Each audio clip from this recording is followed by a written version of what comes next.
So Hexblade may be the best level 1 dip of all the new subclasses added in Baldur's Gate 3, and it holds pretty well on its own even if you fully spec into it. That's why today we'll take a look at the highest damage builds that will literally one-shot anything, including yourself, so let's jump right in.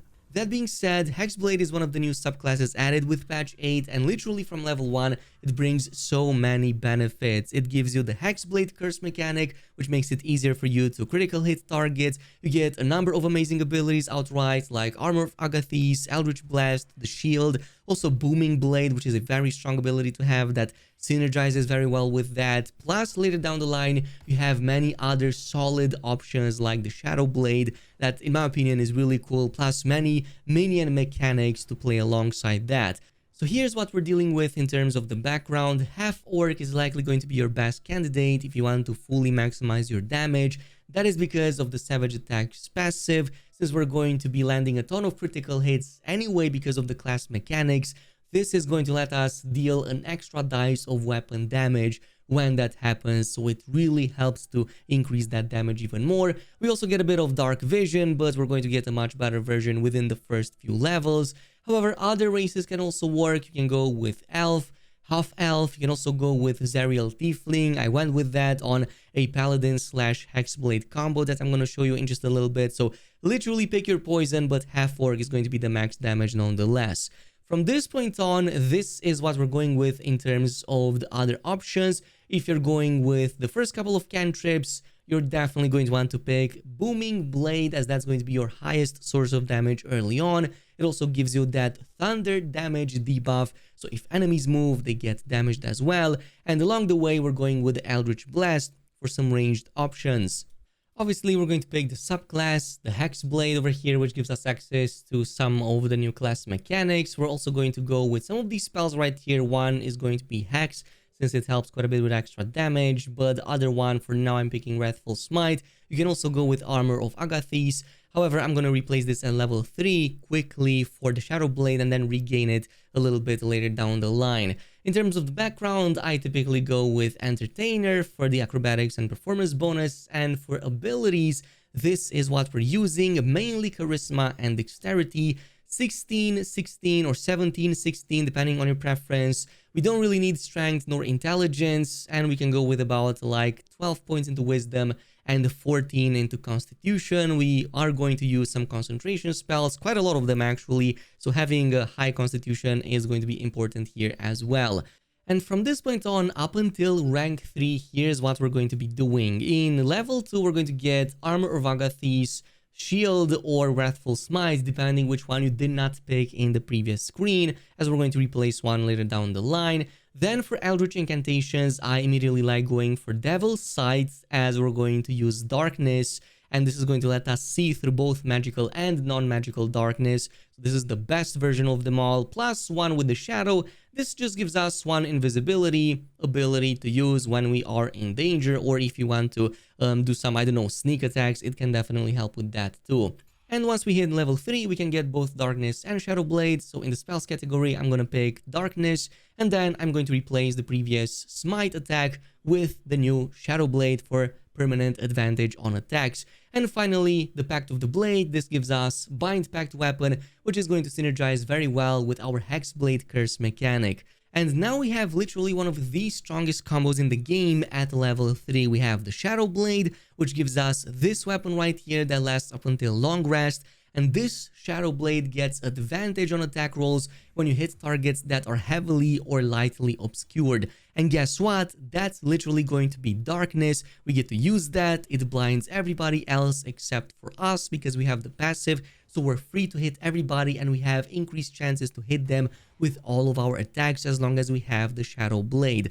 But it goes a step above that because we also have the Hexblade Curse, and this is going to increase our chance to critical hit targets. But guess what? We don't need to use the bonus action on it, we can actually have it on hit. And that is because Bind Hexed Weapon does exactly that. If we preemptively activate Bind Hexed Weapon, this is going to increase our weapon proficiency with the Shadow Blade, which means we're going to have even higher chances to hit with it, but it's also going to automatically have a chance to apply the Hexblade Curse when we hit the target. You know, the one that you actually have to spend bonus action to cast it in the first place. Now, by default, that chance to trigger on hit is only 20% with the Bind Hex weapon. However, there's currently a bug right now in the game that if you spam Bind Hex weapon about 10 times, you're going to have about a 90% chance to trigger Hexblade Curse on hit every single time. You can even bring it to 100% if you cast this 20 times, but it's going to be quite boring.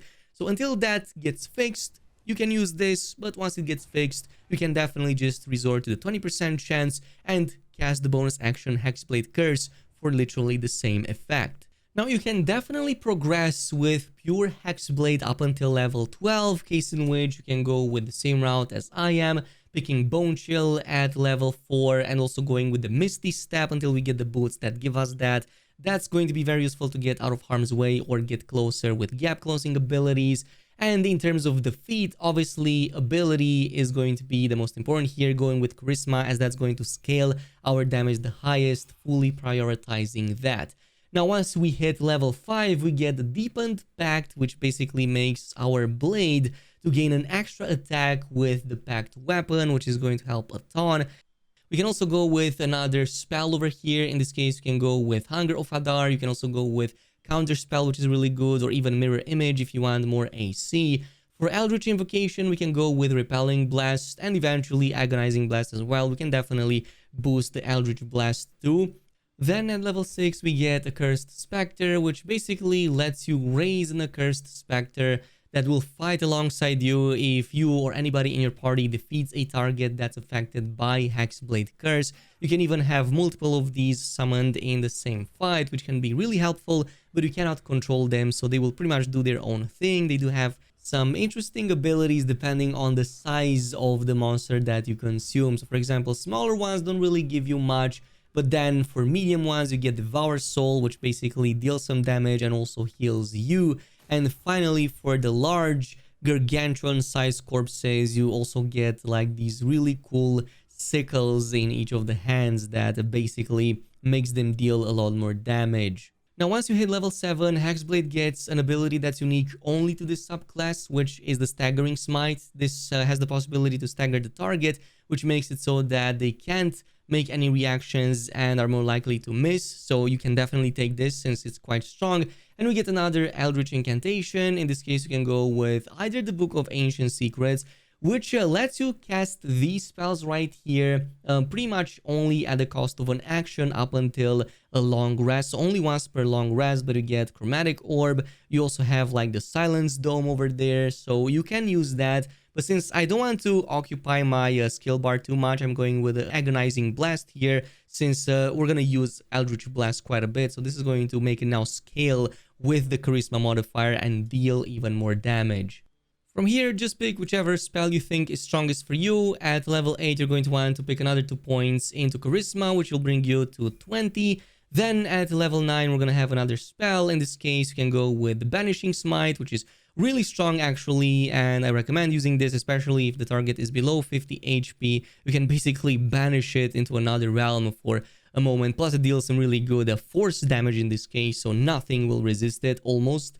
I'm also going with Minions of Chaos at level 9 as well. In our Eldritch Incantation, we can now conjure Elemental with a Warlock spell slot. Basically, if you're kind of looking for that solo leveling, I don't know, build, I guess this can work with that since it's also minions based. So it works really great with the theme we're going on with here. Now at level 10, we're going to get another cantrip, which we can go ahead and get the Blade Ward. Really good over here if you want to take only half the damage from all of these types of attacks. True Sight may also work, but this depends on your option. Hold Monster in the next one, and then we're jumping to level 11. Once we hit this level, we get a Mystic Arcanum, so we can pick one of these 4 available spells right here. And Create Undead is definitely one of my favorites. You can raise a corpse from the enemy's corpse. You can pretty much do it with both medium and small targets, and you're going to get a corresponding undead from it, which can actually be very useful in combat. This will also last up until a long rest, and you have full control over it. Besides playing with the Frighten mechanic, which you can use to do multi-attacks on multiple targets if everybody is frightened, you can also use a Rotting Fist that debuffs the enemy's HP and even prevents them from being healed, so you don't have to use your other mechanic such as the bone chill and whatnot. So this is going to now bring us to level 12, and at level 12 we're going to get our Eldritch Invocation, which is going to be the Life Drinker, the last one. Attacks made with your weapons deal additional necrotic damage equal to your Charisma modifier. So this is now going to increase your damage even more, making it the best option by far. Plus, for the extra feats, you can go with Ability, Dexterity, and bump that to 18, and you're pretty much going to be golden. Now, technically, there's a second version of the build that I've been playing with. You can literally combine this with a rogue. You can combine this, for example, with a bard, which works really great, by the way. Even the paladin, any class that already uses a lot of charisma or dexterity, especially charisma in this case, yeah, this is going to benefit them a lot. So in this case, what you can do is from level 4, you can stop investing into Warlock momentarily and then swap straight to the Paladin in this case. And for the Paladin, I recommend going with the Oath of Vengeance, as that's going to give us even more chances for advantage without having to use Darkness. And you can also go ahead and pick Defense from the fighting style to get some more armor class. This is going to help a ton with the concentration, so you don't fail and enemies get like lower chances to hit you basically because of the higher AC. Dueling can also work, since we do have an option here to dual wield Shadow Blade with another dagger. Besides this, preparation spells, going with any of these smite abilities, also going with the shield, going with command can also help, since making enemies drop weapons is very strong. Maybe a bit of cure wounds. I've noticed that being in the front lines can definitely require a bit of healing, so you can go with that. Compel duel, again, all of these can be useful in their own right. Once you hit level 7, you're going to get this very interesting ability called the Vow of Enmity, and this is going to give you advantage on attack rolls against an enemy for 10 turns. You only need to use a bonus action to even cast this or pre-cast it before you enter combat, and straight away you get advantage on every single hit, so without having to use Darkness any longer. And in this case, you can go ahead and maybe combine a Divine Favor, get some extra radiant damage if you want to, and have the extra actions over there. Now, once you hit level 8, this is when you're going to switch to the Rogue. Just one level over here is going to be enough, as we are going to use sneak attacks to gain advantage, since we get advantage from the Vow of Enmity. And once you're done with that, starting from level 9, you're going to be going back to the Hexblade and investing the same way as we did before at low levels. So you're going to go with Counterspell or any other spell you want, going with the same, Eldritch Invocations over here too. Maybe you can switch them around if you want to. We're going to get a Cursed Spectre eventually at level 10. And from this point on, we do have some of the other options we can invest into. Hunger of Hadar can be one of them right here. Staggering Smite, like I said before, all the way until you reach level 12 and you get the 2 final points in Charisma. This means that we are going to sacrifice the 2 other points into Dexterity, plus of course that bonus necrotic damage scaling from the level 12 that we no longer get in the Hexblade. Here's, by the way, what we're doing in terms of the build. Like I said, I planned for the multi-class so that we can stack critical hits over critical hits. So early on, you can go with the Haste Helmet, since this is going to give you a bit more movement over the map early on, but later down the line, the Serevok Horn Helmet is going to be amazing. This is going to further reduce the number roll needed to critical hit by another point, which definitely stacks with, of course, your existing Hexblade curse that already does that. So we're going to have multiple items that already do this.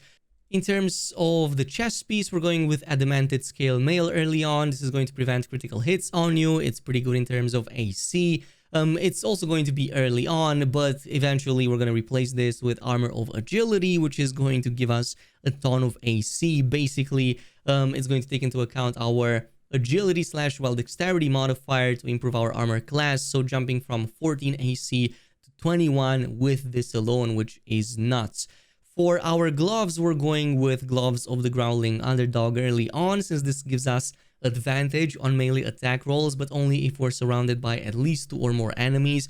But that happens quite often, and in case you're outside of the darkness circle or just don't have any more to cast that currently, this can make up for that. Eventually, we will replace this with the Legacy of the Masters, gains +2 bonus to attack and damage rolls with weapons, which is really crazy. So that's going to be really good. Disintegrating Night Walkers for the Misty Step, which helps a ton. One of the weapons will be the Shadow Blade, and in the offhand, initially you're going to use a shield. Some of the better shields include the Shield of Devotion, which lets you gain another spell slot. That's going to be really good since we're going to use smiting abilities with this. So it's going to help quite a ton to get like 4 levels of that. But later down the line, you can also go with Viconia's Walking Fortress, for example, or even replace it with the Knife of the Undermountain King, since this is going to further reduce the number you need to critical hit by another one. So that's going to be really, really good. You have all of these options, and it will make it so easy for you to critical hit targets now. For our rings, we're going to go with the Killer Sweetheart and with the Strange Conduit ring, though early on we can also combine that with the Caustic Band.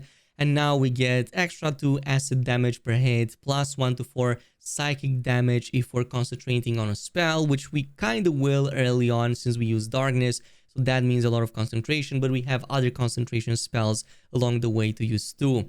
And of course, in terms of our necklace, we're going to be using the one that gives us plus 23 to our constitution, which is going to help a ton since we use a ton of concentration spells. We don't want to fail those constitution saving throws, so this is going to help us to maintain that in case we still get hit. And this is going to give you that really insane build that I talked about early in the video. You're going to get a ton of critical hits. Now, in this case, I used it against a boss that reflects some of the radiance damage back to me, so I was kind of one-shotting myself as well.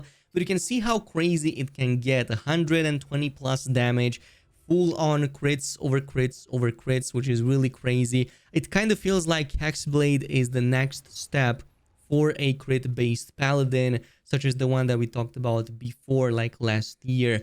So let me know down below which other combinations you use besides these. If you're going with the Bard one, I would love to know your setup. I'm gonna definitely go with more builds in the new update. In the meantime, thanks so much for watching, and I'll see you in the next video.